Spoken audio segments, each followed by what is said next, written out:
Brilliant. Thank you, guys. Great to see you all again.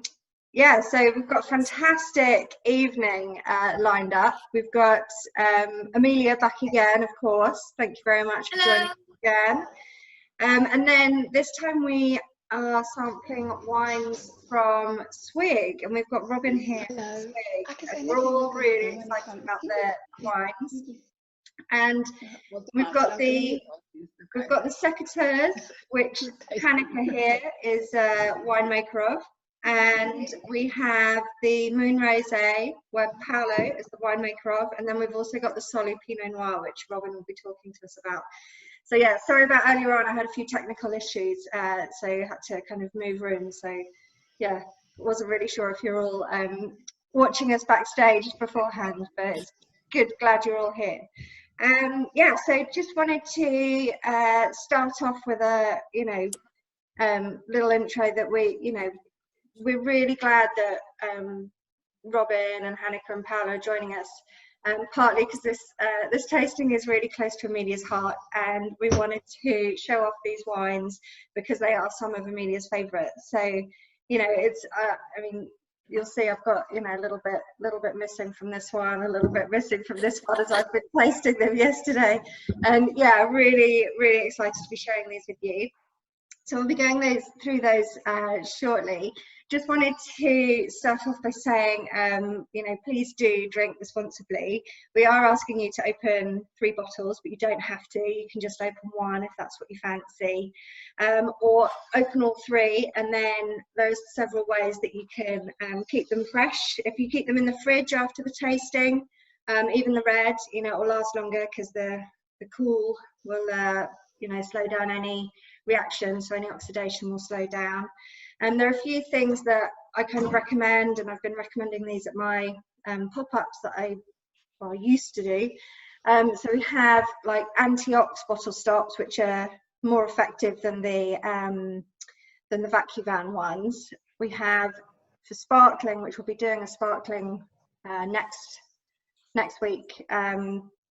We've got the Vina bottle stops, which are amazing for keeping bubbles in bubbles. And then of course we've also got I use the Coravan.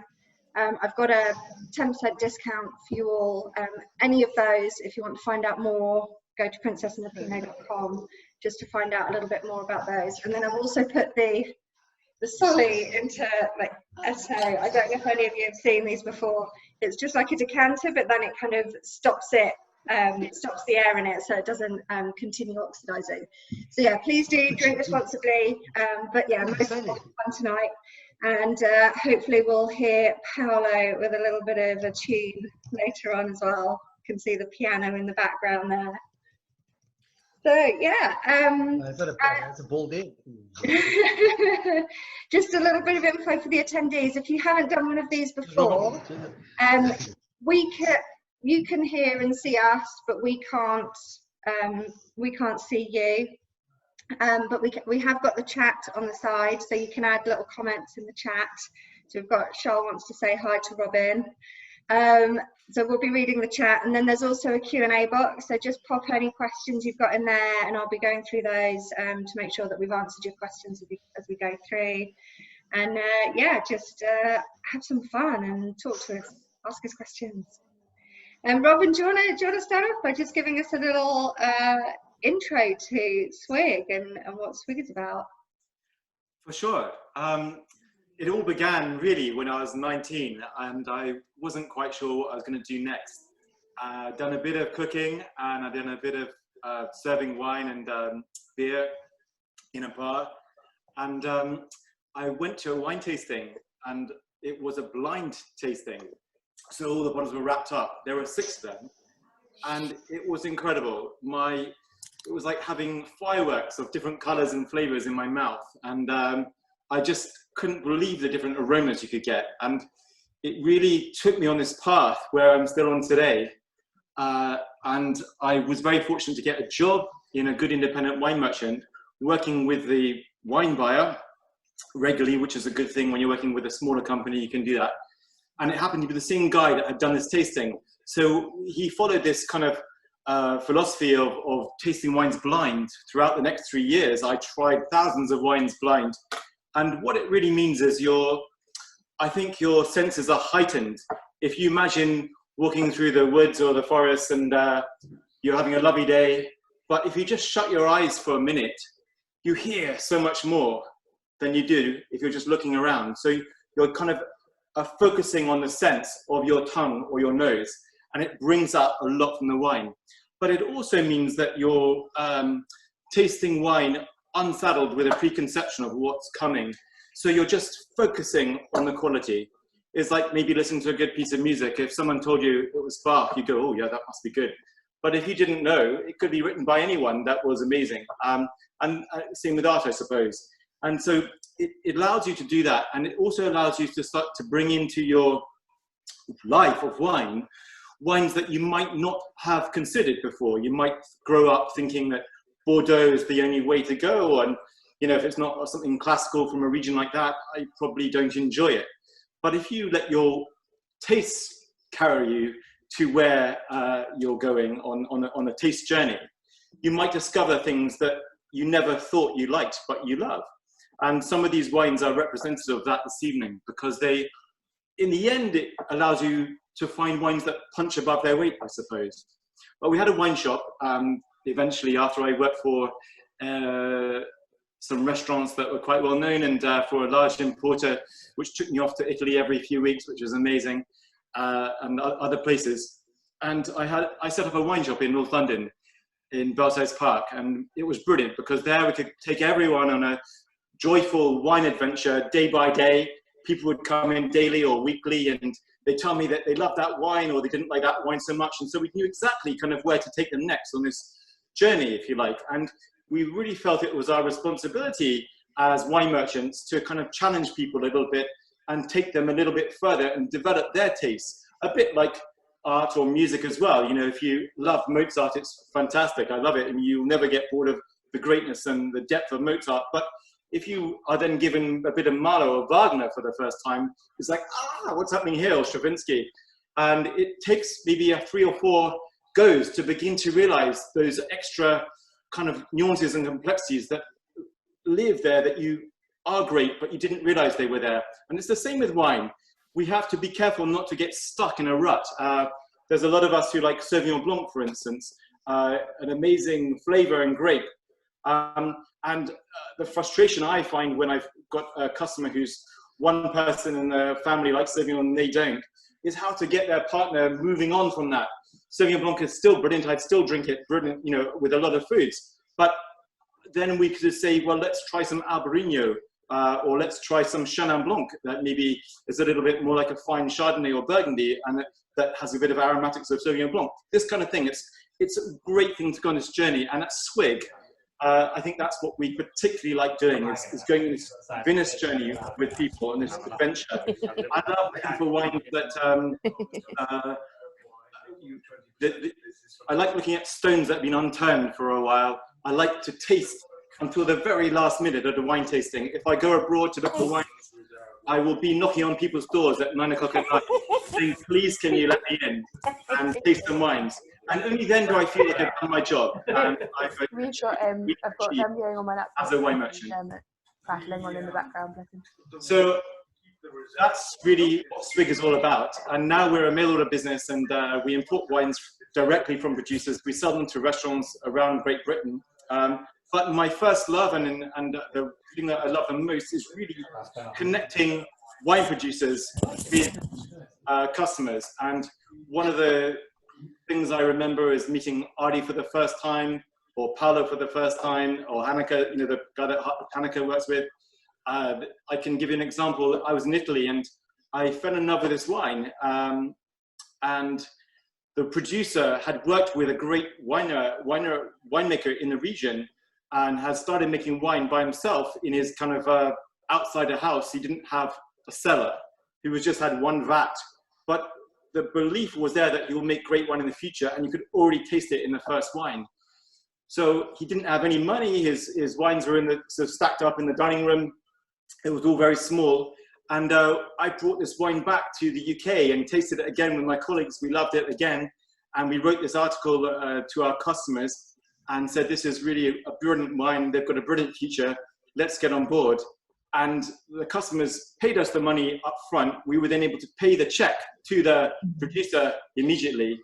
And then the producer is able to send the wine, and the customers decide whether they like the wine or not, but they loved it. And it's now a great success story. And he's being recognized as one of the great producers of Italy. And it's things like this that, by tasting wine blind, that is an ethos I've carried on throughout my wine career that have allowed us to go on this kind of journey, if you like, but without labels, unsaddled with preconceptions. But of course, you do hope in the end that the producer's going to have a great label, and there's a great example of a great label, and there's another example of a great label. So we're very lucky. Yeah, that's amazing story, and like I love the, you know, the philosophy of, you know, really you know, focusing on the taste and the experience that you get of the wine, and not being seduced by certain producers or certain ways of thinking. So, you know, I love that. I love that. Yeah, so what are we tasting first? We're going to be tasting the Secateurs. Yeah. Yeah. Yay! Oh, I love that wine. It was like my house white back in the days of living in the UK. Yeah, it's not a bad house wine at all. Yeah. So should I run you through it? Yeah, please do. Okay, cool. So hi guys, I'm happy to be here, and I'm very happy to be on the farm at the moment. We've been working, so I've stayed on tonight because we've been making pizzas on the farm, so it's quite a bit of fun going out on there. So it's mostly the people from the farm. Well, actually, just the people on the farm. We are 3 families on the farm, so we are lucky to kind of have that social vibe. But yeah, tonight you're drinking the Secateurs Chenin Blanc. I will start off with some tasting notes just so that you can start tasting, so that you don't need to wait for that. But for me, the idea of the Secateurs is really always to capture Chenin Blanc from South Africa, and specifically from the Swartland. So the vineyards that we work with are not the oldest vineyards, but there are some old vineyards in the wine, but also some younger vineyards. And we work with 28 different vineyards, so it's really a blend. I'll speak a little bit more about how the wine is made. But firstly, I usually pick up a quite typical, like, for me, there's a lemony, like a citrus vibe to the wine, and then there's also some apricot, which is quite like stone fruit, apricots, peach, that kind of aroma senses that I always pick up on typical Chenin for me, and this wine really captures that for me. And then yeah, there's always a little bit of, especially when they're young, they can be quite thiol-y, you know, like passion fruit. They can present thiol characters. Just like 2 minutes. there are people in the room. And then on the palate, there's always a little bit of salinity, because the soils around here are quite sandy. It's mostly granite, decomposed granite, so that really filters down into the texture of the wine as well. And I can't explain the tasting notes without telling you what we do with the wine, but we play around with this different texture components. So therefore, I will just switch over to how we make the wine. We work with 28 different vineyards, but they are, and they're all around the Paardenberg. So I wanted to show you a map here, but we are in the Swartland, which is a little bit northeast from Cape Town, mostly northeast, and it's a dry area. Dog. That's Janice Joplin. Scotland, sorry about that. Got 2 dogs. That's okay. It probably agreed. And So they are. No, I completely forgot what I was saying. So we work with 28 different vineyards all around the Paardenberg, and we're in the Swartland. It's a very dry region, very low rainfall. So the soils are not really like high in organic matter or anything. So you really need to take care of the soils, plant a lot of cover crops to retain the moisture and everything. There's a lot of wind in this area, so it's harsh conditions. In the summer you get up to 40 degrees Celsius. It becomes really hot here, and the soils really are they don't retain water. So even though like in a total amount the annual rainfall is not that low, it rains in like short periods, and it also evaporates quickly. Anyway, so it's harsh conditions, but in a way it also produces beautiful wines, because Chenin in that sense retains really beautiful acidity. So in the Swartland we are able to pick pretty early because we have a lot of flavor already early on in the maturation phase, and but the acidity doesn't drop as quick as some other cultivars. So you have a really good balance in Chenin Blanc, which is an amazing grape to grow anywhere, but it's amazing what character it builds up in the Swartland. And obviously it also has to do with the people who make the wine, because there's some attention to detail and also some like value that the people add to the variety. And Adi has a really good way of sensing where something needs to go. Like I've been working only for about 2.5 years with Adi, but he's an amazing character, and he has an amazing intuitive sense. He would always come forth as if he doesn't analyze things, but he does it, and he wouldn't let you know that, but he analyzes things behind in his back, and then he lets intuitive kind of drive it. And I connect with that, because I feel like that's the way I always like to do things. I think sometimes I lean a little bit to the analytical side, but no, Adi is peeking in the door. But yes, we work with many different vineyards for this wine, and we in the end produce different components and blend it together. Some of it is skin fermented, some of it is just fermented, pressed and fermented in cement tanks, some fermented in old wooden vats.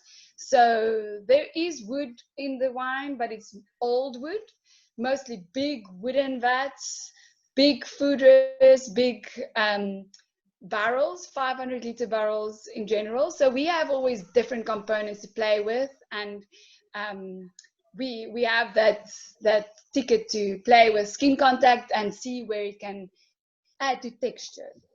And texture is also key in this region, because texture and tannin can add to certain vibrancy and tension in the wine, and where in some other regions they would lean on acidity to give that tension. We have in Chenin always more acidity than other varieties, but in the Swartland it's definitely lower than, like, you can't compare Chenin in the Swartland to the Loire Chenins. They are just not the same, and it's mainly because of that dynamic between acidity and tannins and everything. And I see someone is asking about Secateurs. So it's called Secateurs, and the label is also with a Secateurs. So it's a pruning shears. and Adi's wife actually decided to call it that.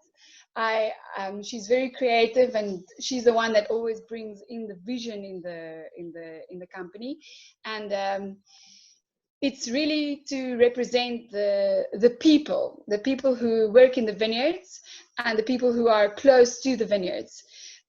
Because we work with so many different vineyards for this wine, it's representative of those vineyards and the people who work in them. So therefore, we call it the Secateurs. So yeah, enjoy it. I think that's maybe enough. I was just going to say, you mentioned earlier that it was your house wine. So is this kind of your, like, so you say that you kind of dedicate it to the people who work in your vineyards, but is that kind of, you know, part of your philosophy throughout all of your wines, that you're very connected to the people? Yes, well, I think in South Africa, just to give you some context, we are very reliant on, not just reliant, but we have a lot of people around, and we don't really rely on machines a lot. Like, obviously some machines are used for some works, but I think if you compare it to some other modern countries, they have a lot of other machinery doing some of the mechanical work, whereas we have mostly bush vines, and so there's a lot of people working, and you can't mechanize it ever. Like, it's not possible to mechanize it. So there's a bigger human factor in all of the wines, and maybe in this country we have a bigger community that we need to even uplift, and that is a big part, and we can't ignore that. Yeah, amazing. We've just had a couple of questions come through, and one is about the lees on the nose. Has it had a long time on lees? So which vintage are you mainly having around? 2018 or 19? 19. Yeah, okay, 19. So, well, we do 4 bottlings in here. So there might be some of the last bottlings that have a little bit more lees contact, but we always try to do it as natural as possible. So yeah, there's probably a little bit of lees feeling on it because you don't have any other like wood components. So yeah, there's definitely some. We try to leave it on the lees. The lees has a protective a function on the wine, so it keeps the freshness of the wine as well. So yeah, there might be some lees character. I just love it. Why I always had it as my house white was because I just think Chenin Blanc, I think it's kind of South Africa's kind of champion white grape. I think it's a real crowd pleaser. It unites my friends who love Sauvignon Blanc, and it unites my friends who love Chardonnay, because as you say, you're not getting, even if it goes into used oak, that of course adds like a little bit of structure, but it doesn't take away from that real concentration of the peaches, the apricots, and that lovely saline lemon pith kind of minerality, which I just think is so refreshing. So I just always knew, like, whether my girlfriends just wanted to come over for a glass or whether I was cooking something, it was just always a winner. It's such great value. And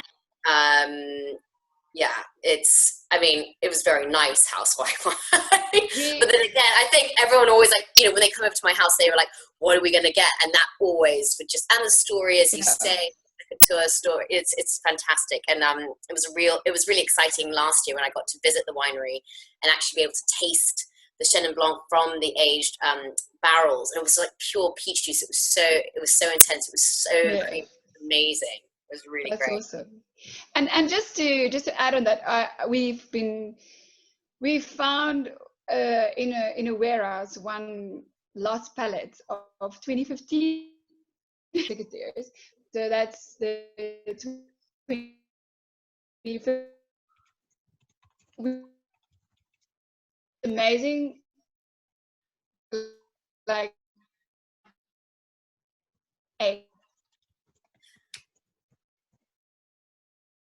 It's amazing, which it really goes into, it just deepens into some of the flavor, like it deepens into the flavor profile, but it has, yeah, it's amazing how it actually is able to age as well. Oh, great. Thank you so much. Yes, it's a pleasure. Can I just add one thing? When I first met Adi, the guy that Hanneke works with, and he was working with a fancy pants restaurant, winery called Rustenburg in Stellenbosch. It's a very, very swanky winery with a beautiful farm right in the heart of the back of Stellenbosch. And a bit like Constantia and Franschhoek and Stellenbosch, these are the sort of great old regions of South Africa. They've got so much to offer. They've got so much heritage and future as well. But it was producers like Adi and one or two others, and Adi was a pioneer who took off away from the comfort zone, if you like, of these regions that offered a kind of community who would buy wines, and went off to these remote farms in Swartland, where they are today, and found these old bush vines. And a bush vine is like a little tree, so you have to treat it like a little tree, which is why you have to be a person, not a machine, that can look after it. And the vines go very, very, very deep there, and they survive the drought brilliantly, but you have to still farm brilliantly and look after these vines. But these vines are like 60, 70 years old, and they're like trees that you can hug. And the berries are very, very small and very, very concentrated. And there's a massive difference between a Chenin Blanc like this and the kind of pub blackboard Chenin Blancs that you see, which are cheaper. And it's very easy to buy Chenin Blanc in the UK market for £6, £7 or £8. But for not much more, you can buy something like this, which amazingly, I think, can taste like a Chenin Blanc that can actually cost a lot more. There are some Chenin Blancs in France that very easily cost £20 or £30. And there's this magazine called the World of Fine Wine magazine.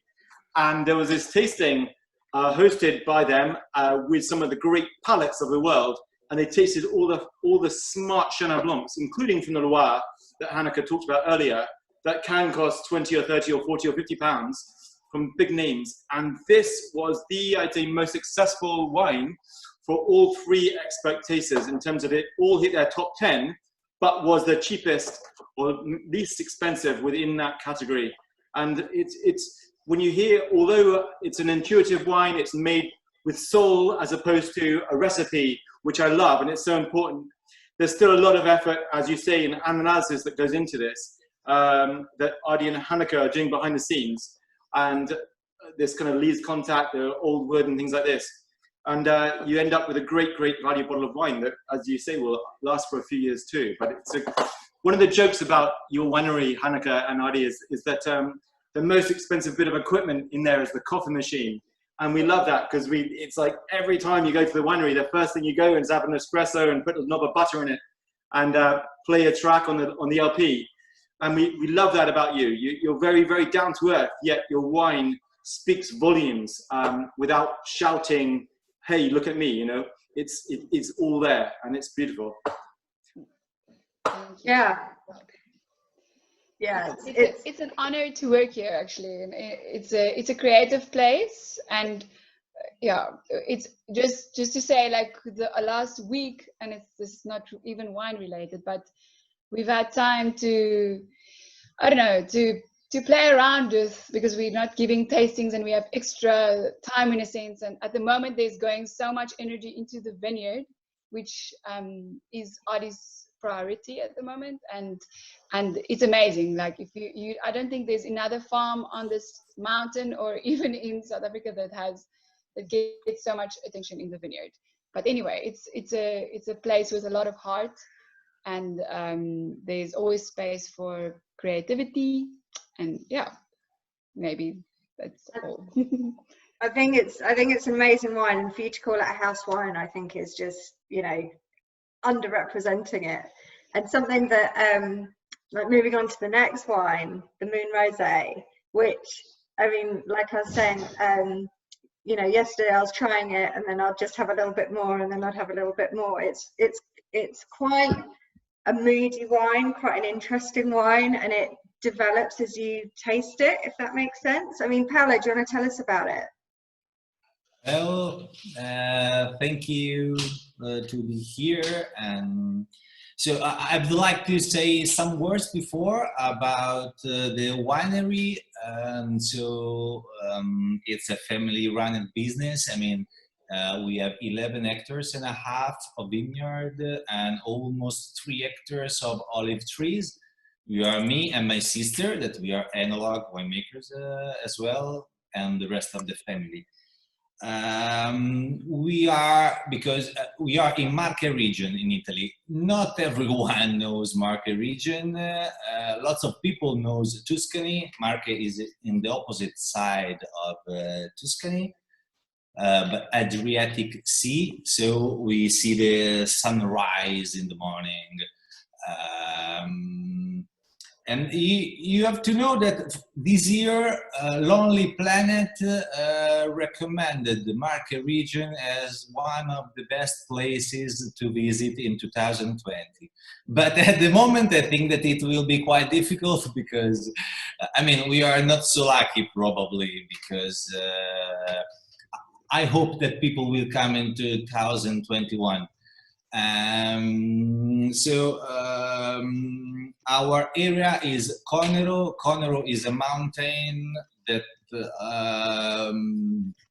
crosses down directly in the sea. It's a natural park, a lovely places.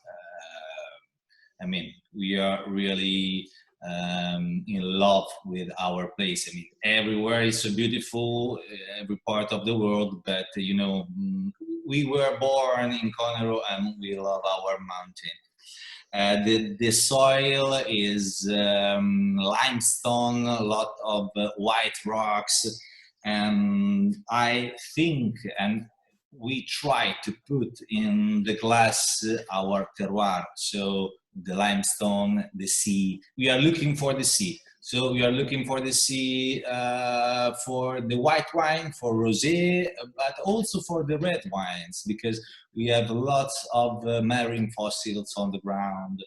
So, I mean, I hope that you can taste it in the glass. I am very happy that you love the wine that you drank yesterday, and we can taste together with the people. And I was thinking to introduce the wine with some atmosphere, you know, because the name Moon comes from a London songwriter. I mean, Nick Drake. I wrote here also the LP of Pink Moon. It's a beautiful song, a beautiful album. We are in love with that. And so me with Robin, we were thinking to introduce the tasting with this atmosphere. So just a few notes. It's the first time that I do something like that. Sorry, it's just to be...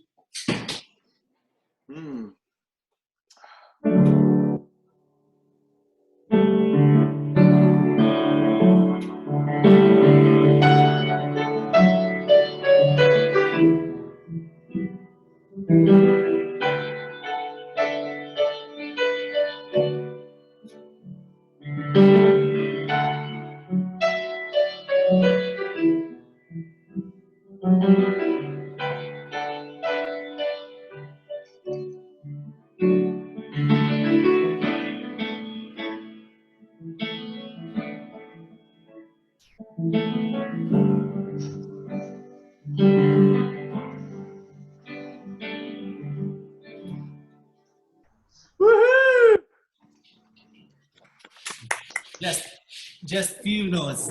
I mean, I would like to explain the rarefied atmosphere of Nick Drake, the cloudy atmosphere. We try to bring this psychedelity and this cloudy mood in the wine as well. For this reason, in general, we don't filter the wine and we bring some lees inside of it for reproduce this image. Then, I mean, I'm also a winemaker, so if I don't filter the wine, I have also other reason. For example, the lees are strong, are antioxidant. So we love work with the low level of sulfates. I mean, we use sulfates. I'm not speaking that we use nothing, no, because we want that the wine is earthy and in a good mood. So the wine travels, so we need to use a little bit, but low is possible. And the lees help us to stay low with the sulfates. So the grape is Montepulciano, you know, in the center of Italy. In the west coast, you find more Sangiovese, about red grapes, and in the east coast, you find more Montepulciano. So Marche and Abruzzo produce more Montepulciano. You can find Montepulciano d'Abruzzo, but that's the name of the wine. The grape is Montepulciano. I must admit, you made me see Montepulciano in a whole new way with this wine. I think most people, when they think of Montepulciano, they think of, you know, a simple pizza wine. And what I love about this wine is it's playful, it's gorgeous color, it's very aromatic and perfume, but it's also kind of super serious. And I love the kind of texture, the pulpy texture, how it goes like from rhubarb, it has a savory element. So I used it in lots of my food and wine master classes at Leeds Cookery School. I've also used it, let's go into my notes, I used it at a favorite publishing house on a wine and Nietzsche evening with some of Nietzsche's philosophies, because it was like, there's a passage in this book, they were doing a biography on Nietzsche, and Nietzsche had never seen the fiery dawn in quite such a way, and I kind of used that wine because it gave like a new vision of Montepulciano, the color of this moody, brooding wine. It was, yeah, it worked really, really well. So no, I absolutely adored it. Wonderful.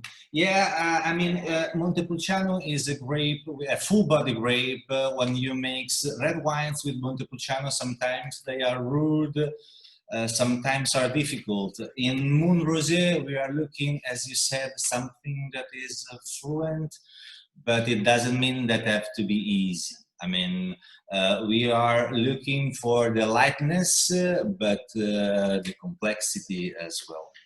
So that's the reason, because I think to obtain complex wine, the first thing that you have to do is work well in the vineyard. We are an organic winery. So, I mean, if you want complexity inside of the glass, it means that the fruit have to be complex, and it means that the roots of the plant have to be full of connection with the soil. So at the end, the soil is the first important thing. Hanneke as well before spoke about the soil, that they work with the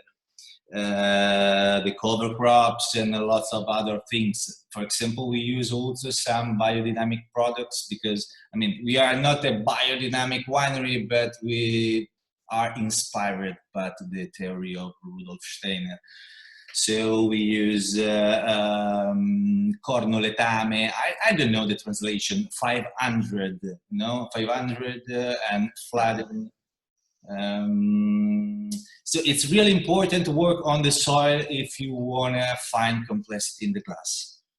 So the color is now, I think it's an orange pink because the wine that we have is a 2018. We have just bottled the 2019 that will comes out in few months.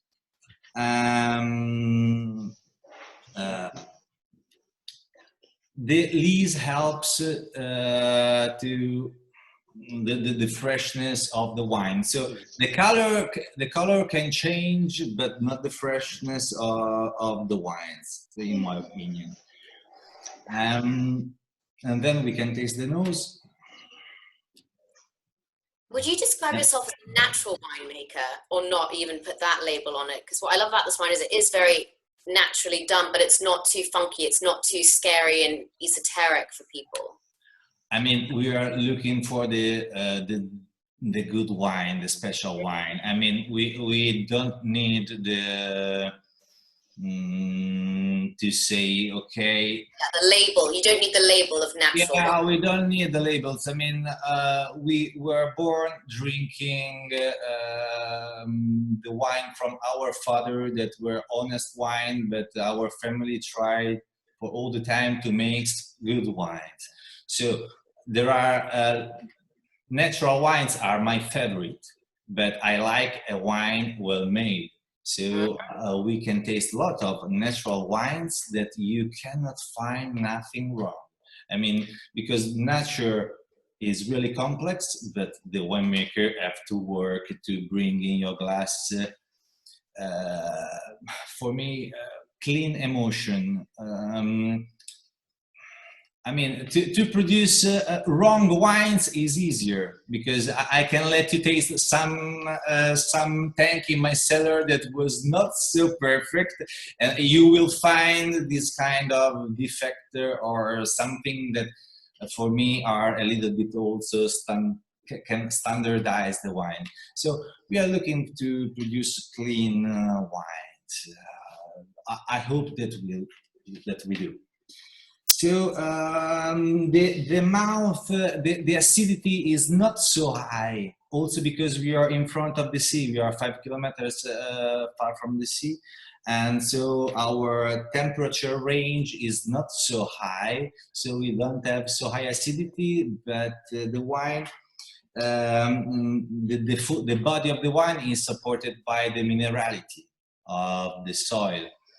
We don't use nitrogen or other stuff in the winery. I mean, all these wines live with oxygen. So during fermentation, after fermentation, we wreck the wine, because I think that if you want to obtain a live wine, oxygen is the meaning of alive. I mean, a stone doesn't breathe. A human being breathes. So it's the oxygen that is the difference between a drink and a wine, in my philosophy, my opinion.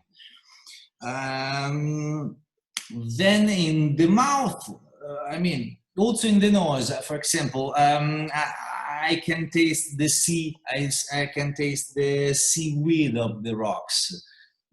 Some months ago, we had a vertical of Moon Rosé from since 2014 till this one, 18. And more you go on the back, so 14, 15, and more you can taste the sea. 2015 was the more sea wine. It was the one in which you can taste, you can feel the seaweed, the more of the other one. So, I love it.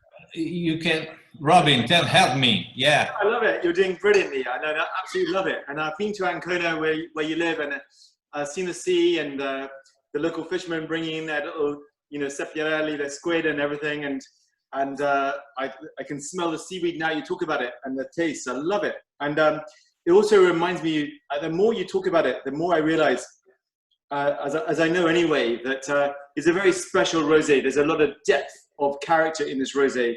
It's not a kind of wishy-washy constructed rosé. There's a lot of care that's gone into it through the vineyards and everything that you do. And there are some rosés out there that are the emperor's new clothes, that are, from Provence, that can cost 25 or 35 pounds or more, that go on super yachts, and everyone else starts to sort of drink them and think that they should have them at their 16th and 18th birthdays, not 16th obviously, because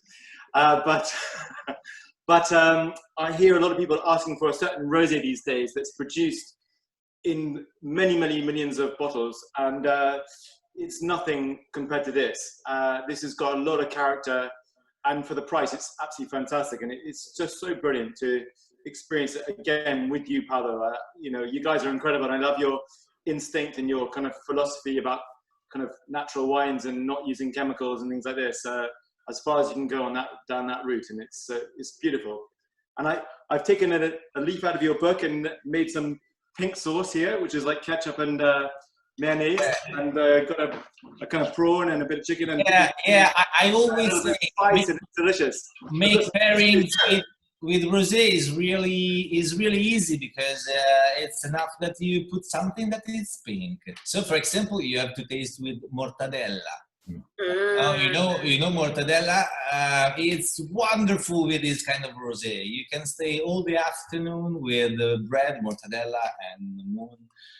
The last pairing I did at Leith's, it was with goujons, fish goujons, and like kind of this garlic, English garlic mayonnaise. Yeah, with garlic as well. Yeah. Paolo, Wonderful. thank you so much. Has anyone got any questions for Paolo on the type? There's just one that's come through. Is the moon aged in oak? I cannot hear you, Soma. Is there any oak aging? No oak aging. It's steel tank fermentation and aging in the steel tank. We leave the wine with the lees for all the time that it stays in the tank, and then the day before bottling, we rack the wine and we take just the quantity that we decided of lees. For example, the 2019, so next vintage, the next vintage will be not so cloudy because also the fermentation are natural fermentation, and we have some sugar in the wine. So we decided to take not so many lees because lees give sweetness. So, for example, this wine that we are tasting is 0 sugar, but you can taste the sweetness. It's because of the lees. This year we have just 3 grams of sugar, so we decided to don't bring inside the bottle too much lees. I mean, we have the psychedelity in our soul. So for 2019. Amazing, thank you so much. Robin, we're going to hand over to you to talk us through the Soli. Of course, in the UK, we clap at 8 o'clock for the NHS. Do you think you can do it in 10 minutes, in less than 10? I can do it quickly. I'm sure I can.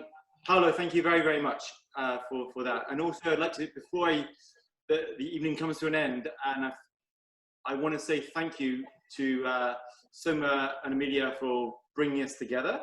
That was amazing. I'd like to say thank you to Hanneke and Paolo for getting involved. That was also very kind and generous of your time, because they're an hour ahead where they are, so they've, staying out late a bit. And also to you who have logged in and bought wine as well. Many of you have bought this wine pack. It's absolutely brilliant that you did that to enjoy it online, and I hope you carry on enjoying it over the next few days. I drink these wines over many days often and try them with different foods. I find that a lot of these good wines that are very stable, once they're made so naturally and well, can keep for a week or longer even. So it's about experimenting. I mean, I've got some wines that I've had recently that have lasted 3 weeks even and still taste beautiful. So, but thank you for logging on and buying. And also, if you bought wines previously, you might have a bottle of Chenin Blanc tonight, or some Sauvignon, or some Rosé, and you just logged on. It's great to have you with us. Thank you so much. I really, really mean that. So this wine is a very special wine to me, because it's a very good example of wine that you taste blind, that can taste better than you can ever imagine it to be if you knew that it was from the Bulgaria and from a producer you'd never heard of. And so as kind of just on the nose there alone, let's just smell some raspberry and a hint of wild strawberry, some spice, some kind of high notes, almost like, well, I don't want to say the word, but it almost smells like marijuana, but it's got this lovely lifted kind of herby character. And then it's got this creeping in kind of like herbaceousness that I associate with this character that the French, when they call about Burgundy, sous bois means under the woods. And when you're walking through the woods in the autumn and you're kicking up the leaves, which I love to do, I always love to do that, and looking for conkers and things like that, you can smell this kind of aroma of leaves that are drying and damp bark and moss and maybe some wild mushrooms that are coming up. And all this kind of character creeps into this wine that's a Pinot Noir.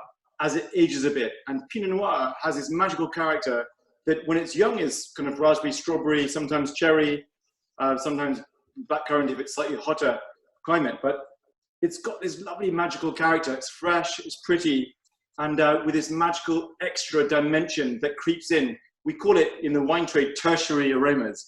But I like the term sous-bois. So it's got all these characters. And on the palate, it's lovely and elegant and supple. It's got finesse. It's so easy to drink and knock back. I mean, you can drink it incredibly easily, which is the danger of wine.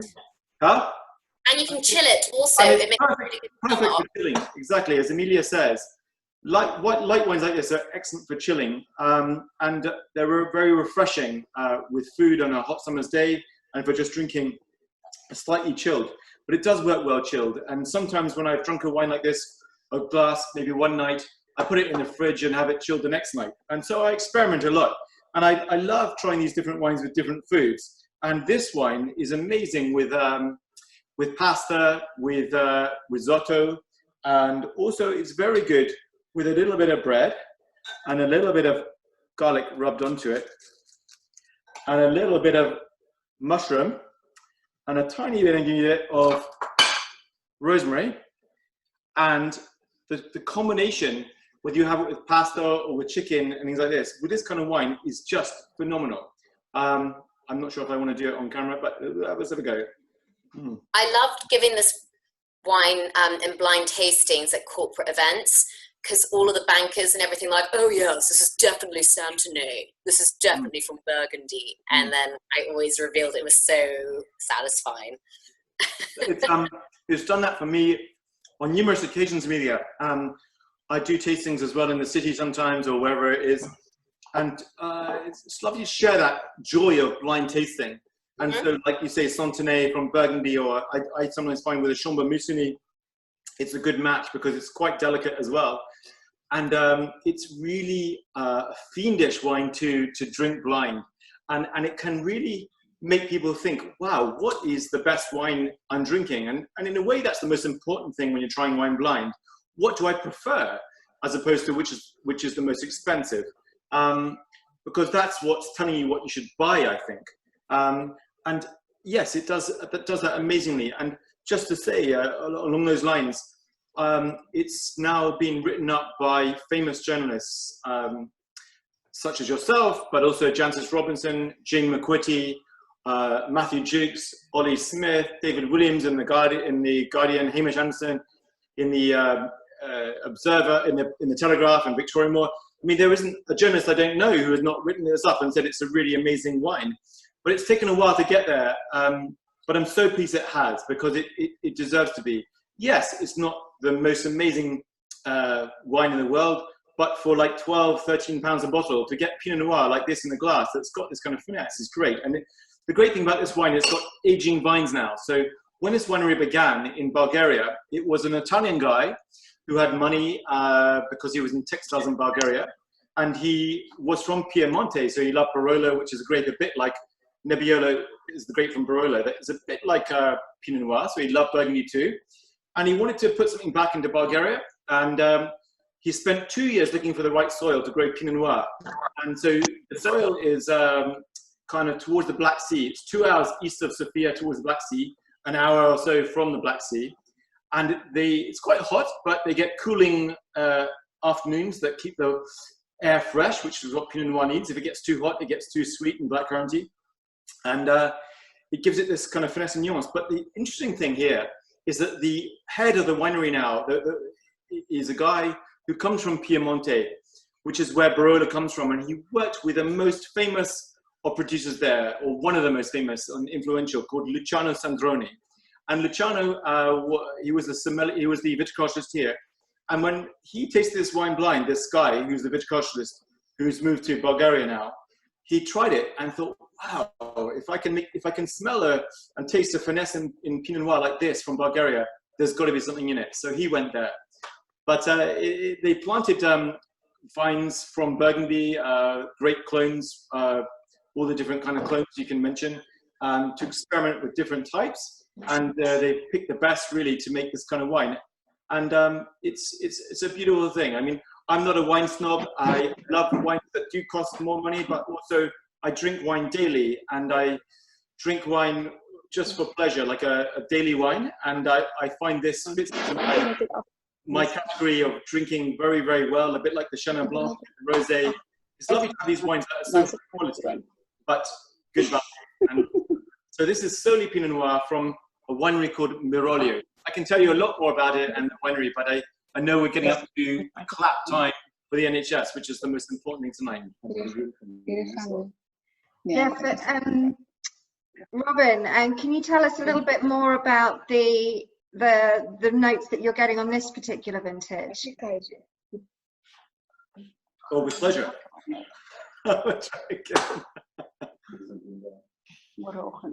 I mean, I get something a little, I mean, I was speaking about this vintage when I mentioned those notes earlier. I mean, I was speaking straight from the glass. So I am getting like lifted, slightly high herby notes. I'm getting a little bit of wild strawberry, definitely. And I'm definitely getting a little bit of those kind of wonderful aromas that you get when you walk through the woods. So all of those are in this wine. But of course, it's delicate, and that's what I love about Pinot Noir. You know, it's not a powerful wine necessarily. It's usually quite delicate, and so it's one of those wines that, you know, it's very good with lots of food. Surprisingly, you sometimes think that it's going to get smashed around, but sometimes the bigger wines that don't handle the food well. Whereas this, because they clash. Whereas this wine, you know, it's there, and if you want to come back to it and let it talk to you and say hello and what you got to me, oh, there's something very interesting going on here. I must talk to you again. And there it goes, that lovely aroma and that lovely flavor. But this is brilliant. I can tell you with chicken and turkey, I do a Thanksgiving meal every year prior to Christmas, and we trek all of our wines out that we want to try for Christmas. And I share it with my friends and family, and they invariably say that this is the best wine, or Pinot Noir is the best wine with turkey or that kind of meat. But it's also very good with fish. It's very good with pasta. I've got a son that's just walked in. You want to say hi? No. But yeah, these are the aromas I'm getting from this wine and the flavors now. Thank you. And so I think we've just got 2 more minutes left. Amelia, can you just give us a little rundown in terms of these three, what kind of occasions you choose them for? And we've got one particular question asking which of the three would be best for a picnic. And then Paolo, if you wouldn't mind doing a little tune to see us out at the end. Now for the end. After Amelia's answered, yeah. Yeah, I can do.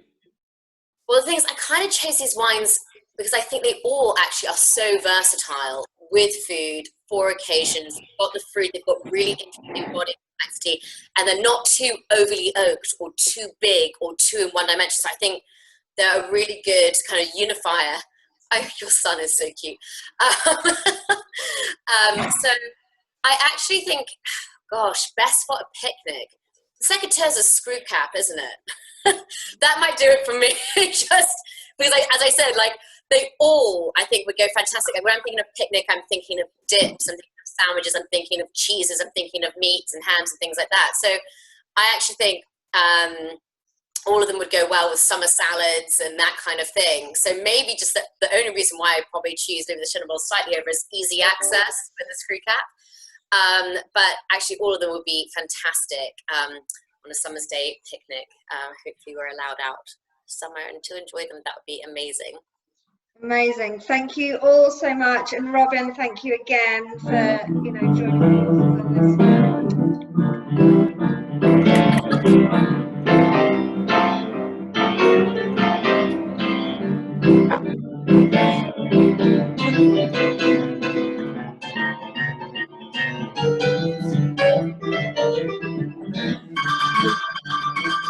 Oh yeah.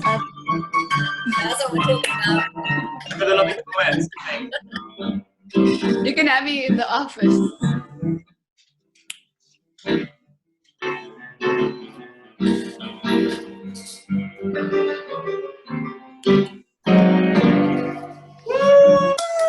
See you guys.